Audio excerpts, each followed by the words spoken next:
Caríssimos fiéis, nossa Santa Madre Igreja hoje celebra a festa da dedicação de São Miguel Arcanjo. Ou seja, a festa de hoje, originalmente, é a festa da dedicação, ou seja, da consagração de uma igreja de Roma ao príncipe da milícia celeste no século V. Festa essa que acabou com o tempo por adquirir um significado mais amplo, e por isso hoje nós celebramos a dedicação não de uma igreja física, mas da própria Santa Romana Igreja a São Miguel Arcanjo como seu defensor particular. E essa devoção ao seu defensor é tão cara à Santa Igreja que a liturgia romana honra o príncipe da milícia celeste todos os dias na Santa Missa. São várias as menções a São Miguel na Santa Missa. Primeiramente, nós mencionamos São Miguel na confissão dos pecados, logo após o nome da Santíssima Virgem. Em seguida, para a incensação do altar durante o ofertório, na missa cantada ou solene, é por intercessão de São Miguel que o sacerdote abençoa o incenso. E isto porque no Apocalipse lemos que um anjo se encontra diante do altar com um turíbulo oferecendo incenso com as orações dos santos. Além disso, após cada missa sem canto, o sacerdote se ajoelha no degrau do altar e reza algumas orações pela igreja, e dentre elas o pequeno exorcismo de São Miguel, composto pelo Papa Leão XIII. Enfim, na antífona do ofertório das missas dos defuntos, São Miguel Arcanjo é mencionado como o porta-estandarte, que apresenta as almas a Deus para que possam entrar na glória eterna. E além disso, meus caros, como São Miguel é o príncipe da milícia celeste, a sua festa é também, por extensão, a festa de todas as hierarquias angélicas. E o que nós podemos ver na própria liturgia, afinal de contas, desde o introito, a igreja, na sua liturgia, festeja todos os anjos. São Miguel vai ser mencionado explicitamente na antífona do Aleluia. E nesse sentido, não podemos nos esquecer o quanto o rito romano tradicional evoca os anjos ao longo da missa. Por exemplo, o Glória começa com as palavras que os próprios anjos cantaram no nascimento de Nosso Senhor: Glória in excelsis Deo, glória a Deus nas alturas. Além disso, quando o sacerdote se prepara para ler ou cantar o Evangelho, ele recita profundamente inclinado uma oração, o Munda Cor Meum, pedindo para que Deus purifique o seu coração e os seus lábios, recordando-se do profeta Isaías, que recebeu uma brasa ardente em seus lábios, trazida por um serafim, e foi por isso, por essa brasa do serafim, purificado de seus pecados. E claro, todos os prefácios fazem referência às hierarquias celestes. Os anjos, dominações, potestades, virtudes, serafins, porque a igreja quer se associar aos coros angélicos, a fim de entoar junto deles os santos. Santos, santos, santos, Dominus Deus Sabaoth. Hino que o profeta Isaías ouviu dos serafins em sua visão do trono de Deus.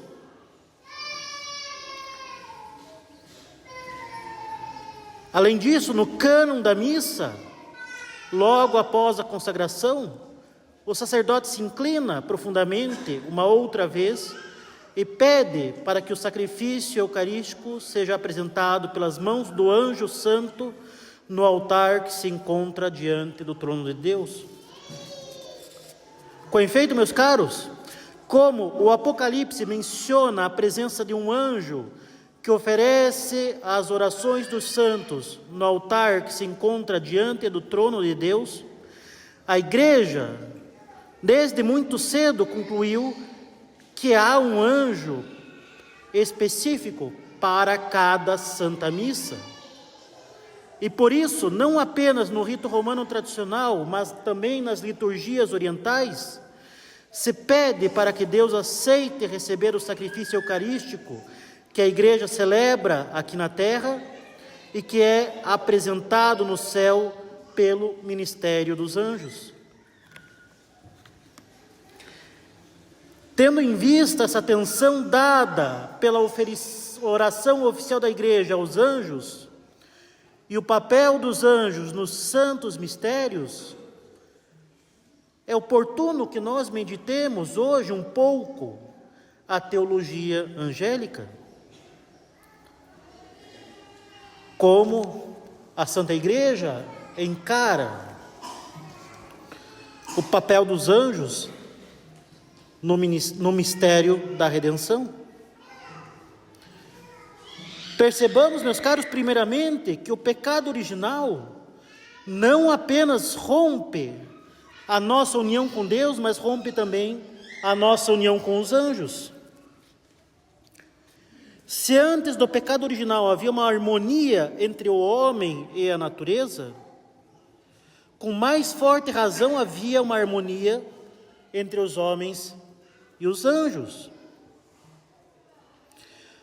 Como muito bem gosta de pontuar o Padre Pascotto, desde o curso a respeito do Gênesis, que ele ministrou há algum tempo aqui na capela, se o próprio Deus conversava com o homem no paraíso, se o próprio Deus se dignava a visitar o homem no paraíso, com mais forte razão, os anjos o visitavam e conversavam com o homem.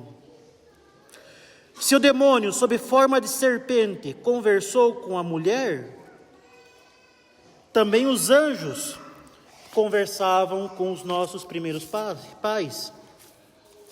Afinal, não faz sentido que os anjos não pudessem conversar com nossos primeiros pais, se o próprio demônio recebeu permissão divina para tentá-los. E assim, no plano de Deus, meus caros, havia uma harmonia, havia uma familiaridade entre o homem e o anjo, tanto quanto havia uma harmonia entre o homem e a natureza no paraíso terrestre. E isso porque Deus não criou o mundo angélico, o mundo humano e o mundo natural como mundos separados e independentes.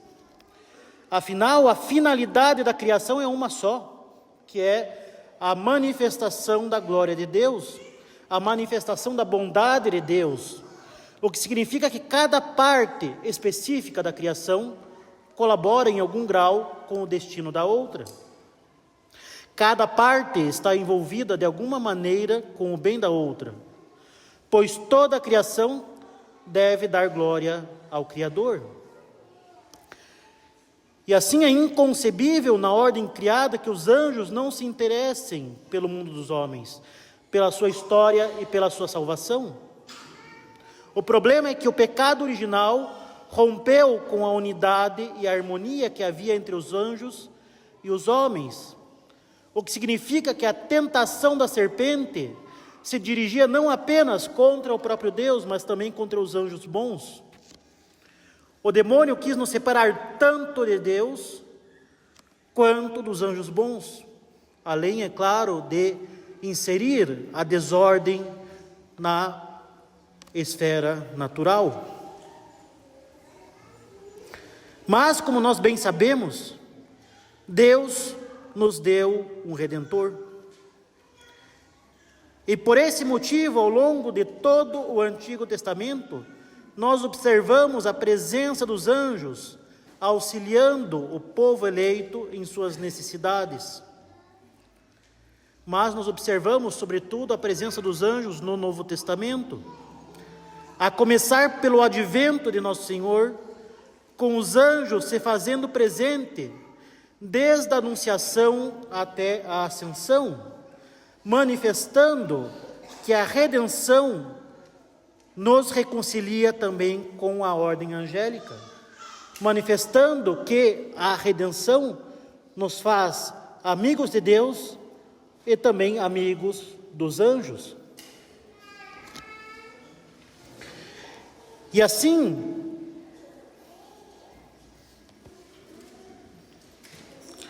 se a redenção restaura a harmonia entre os anjos e os homens, se os anjos se alegram com o nosso bem espiritual, e se os anjos se interessam sumamente com o destino dos homens e colaboram com a nossa salvação, então nós não podemos conceber o culto católico, a liturgia católica, sem a presença constante de São Miguel e de seus anjos.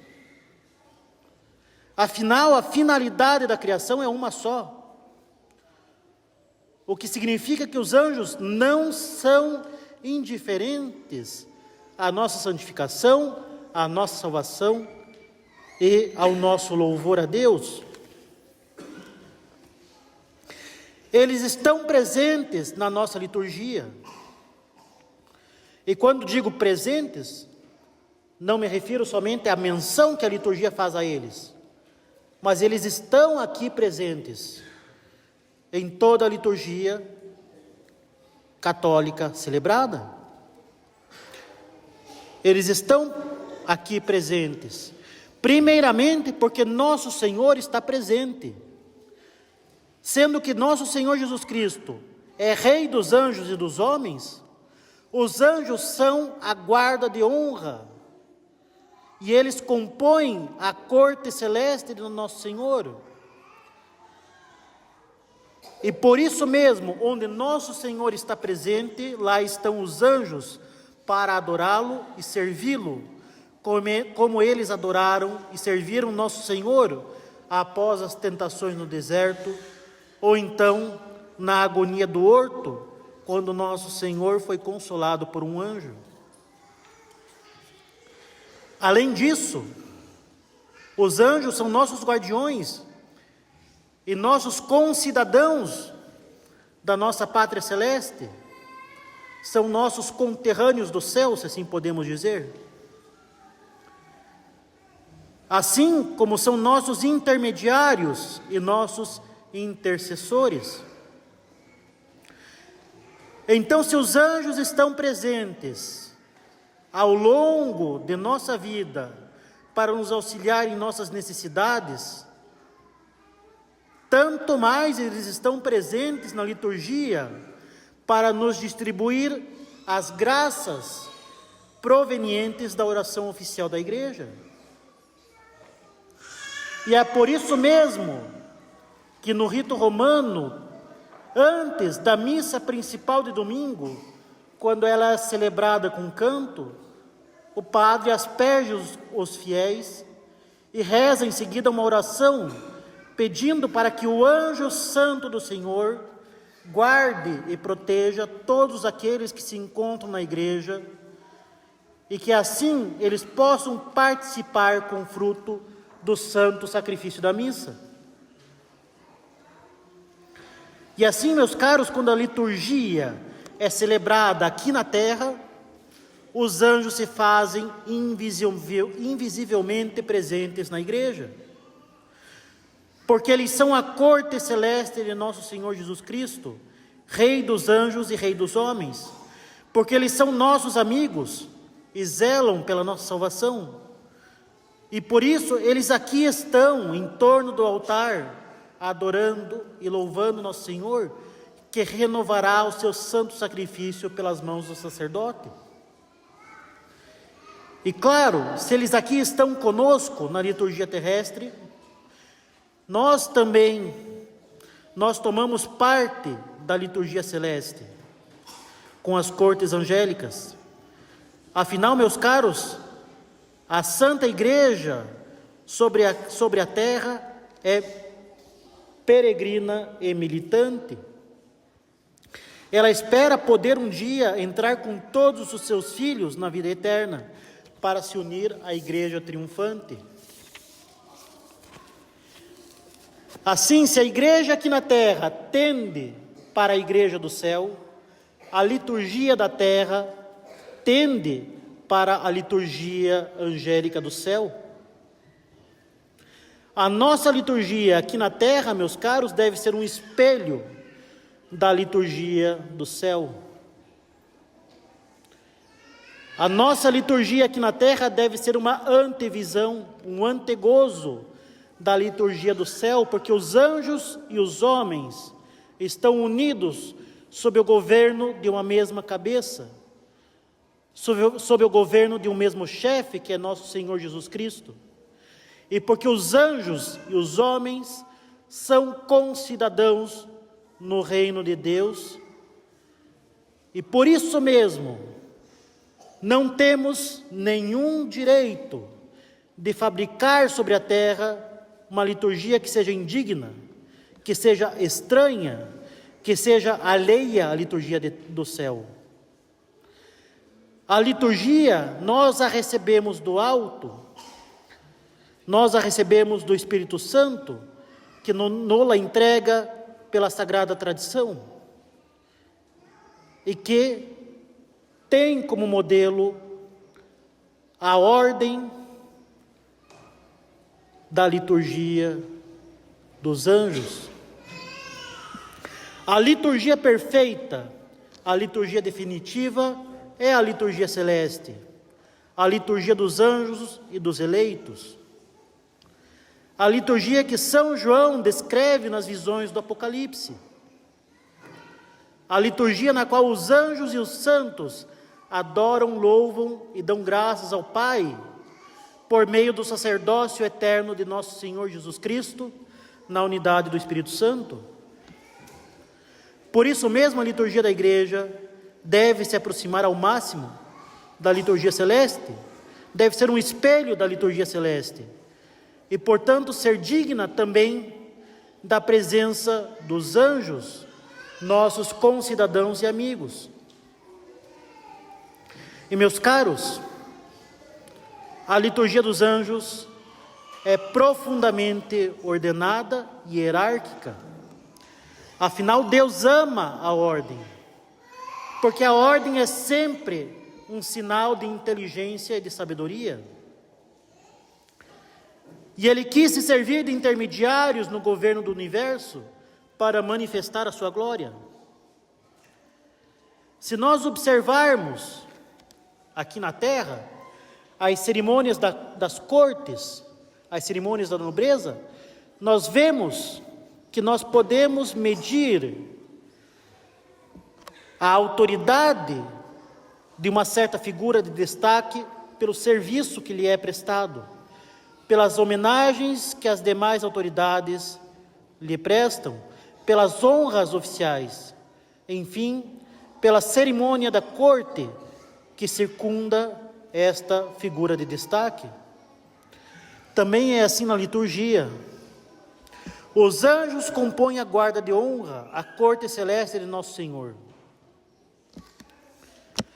Se nós sabemos que São Miguel e seus anjos estão invisivelmente presentes aqui na igreja para adorar a Santíssima Eucaristia e auxiliar os fiéis na assistência da Santa Missa, essa presença da hierarquia dos anjos deve nos inspirar o máximo respeito pelo lugar sagrado, pelas coisas sagradas e pela Santíssima Eucaristia. Porque diante de um louvor tão digno, tão santo, tão puro, como o louvor dos anjos, nós não podemos oferecer um louvor relaxado e desinteressado, um louvor que está desviado, que está dividido entre o Criador e a criatura. Muito pelo contrário, meus caros, nós devemos procurar as melhores disposições de corpo e de alma para que o nosso louvor chegue a Deus e não desagrade aos anjos, e muito menos desagrade ao próprio Deus. Não nos esqueçamos que quando Isaías se reconheceu indigno da visão do trono de Deus, foi um serafim que purificou os seus lábios com uma brasa viva. Afinal, os anjos estão interessados, estão dispostos para que o louvor que chega a Deus não seja um louvor indigno, dividido e impuro. Os anjos são um auxílio para a nossa fraqueza, para que não percamos de vista a dignidade do lugar santo, das coisas santas, que não percamos de vista a dignidade infinita da Sagrada Eucaristia, que é a presença real de nosso Senhor. E assim a lembrança constante dos anjos na liturgia não deve ser alheia a nós, não deve ser para nós uma mera figura de linguagem. Essa lembrança constante é, de fato, um grande bem para nós, afinal nos lembra da realidade do altar da igreja, que não é acessível aos nossos sentidos. Os anjos estão aqui, e aqui é verdadeiramente a porta do céu, a escada de Jacó, em que anjos e que os santos anjos transitam sem parar, trazendo para nós as graças e elevando os nossos louvores para diante do trono santo de Deus. E assim, é muito oportuno que nós nos questionemos hoje como é o nosso louvor, como é a nossa adoração. Se a cada vez que se celebra a Santa Missa, São Miguel e seus anjos se fazem presentes aqui na igreja para adorar a Nosso Senhor na Eucaristia, de que maneira eu agradaria a Deus se os meus modos, se o meu comportamento, se a minha atitude são indignas da presença dos anjos que circundam o altar? De que maneira estou adorando a Deus se há um abismo entre a minha atitude e a atitude dos santos anjos, que estão do meu lado, que são meus vizinhos de banco? Acaso não afastamos o nosso anjo da guarda por causa das nossas más disposições? Será que não estamos colocando os nossos anjos da guarda em apuros para compensar aquilo que falta em nossas disposições? Será que nós não os deixamos exasperados pelas nossas distrações voluntárias? Será que nós não fazemos com que nossos santos anjos da guarda tenham vontade de dar uma voadora em nós, para que nós prestemos um pouco mais de atenção, rezemos com um pouco mais de recolhimento?